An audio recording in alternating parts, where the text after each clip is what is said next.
I love music. I think everybody can relate to music, no matter what language you speak or what country you're from, no matter how old you are.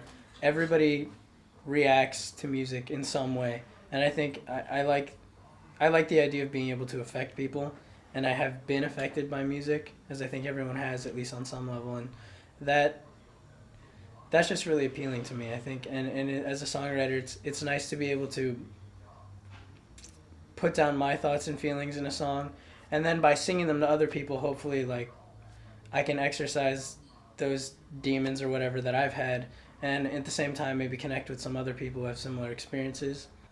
I played my first song on the guitar, and I couldn't remember any feeling that had ever felt as good as that.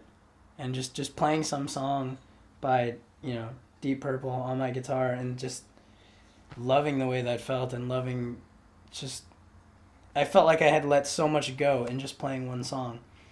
And then my sophomore, well, eighth grade, we had the talent show at my school, and my buddies and I, that was my first band we put together, and we did a Metallica cover song, and like everybody went nuts, and it was this private Catholic elementary school, so it was too loud, and it had it was not happy music, and that was a problem, and it was we wore black, and people were freaked out, like our teachers and everything, but we played, and nobody at that school had ever seen anything like that because it wasn't really allowed.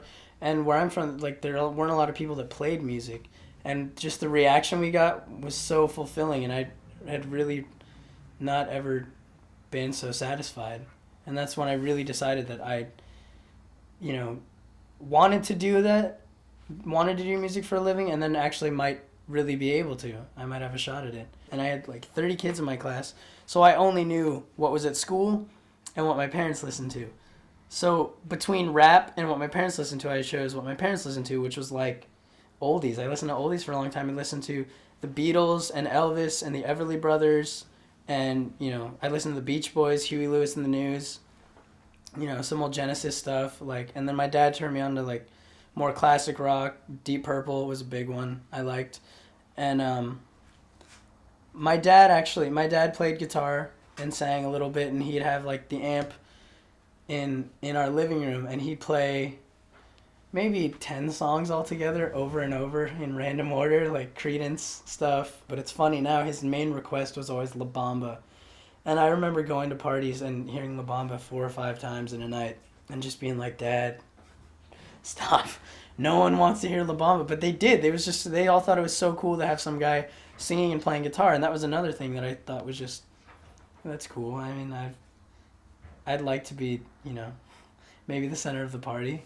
I've never had like so much fun making music ever as I did recording this record. It was really easy, and it was liberating for me to really finally take control of my music, because at this point, at the point when we did the record, it had been 2 years of me playing some of the songs longer than that, playing all these songs in my room with just my guitar and me singing. So to finally have this vision of all my songs realized and on a hard disk and recorded and to give out to people was it's amazing. Every time I listen to that record, I'm so proud, and I just remember how much fun it was recording it. Shenanigans. Oh, the shenanigans. When I'm on stage, it feels natural to me. After a while, it feels really comfortable. In a lot of ways, I'm more comfortable on stage than anywhere else, because I just feel like it's cheesy, but I feel like I was just meant to do that. I've always felt at home performing for people, and singing my own songs to them is just the ultimate high. I mean, when somebody sings your words that you wrote back to you because they love it so much, that's a real thing. That's why I do music. Gigs, it can change here and there. One show can be amazing, one can just be good, one can be great. You don't know, depending on where you are, what you've been through that week, how it's going to sound. But in the studio, it's like, for me, I was worried because it seemed like that's the be all and end all of these songs. The beautiful thing about the studio is that's where you make your legacy. I mean, when you record an album, I was thinking about it.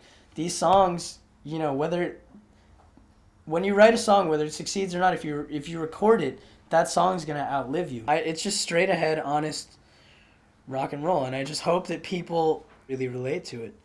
That's what I think is gonna be I think that's what makes anybody stand out, is just people who are so committed to just being who they are.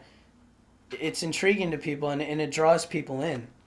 And I really believe that when we push this record and we play shows, people are going to know that they're getting the real deal. I'm not, this isn't a dog and pony show. There's no smoke and mirrors. These are the songs. This is how we sing them, play them, and we'll definitely entertain you. And I just hope that that's what people want to see. The link at the bottom is for the MySpace and for the website and the iTunes. You can see the video, you can hear the record, you can see all the pictures, whatever you want to see. So check it out.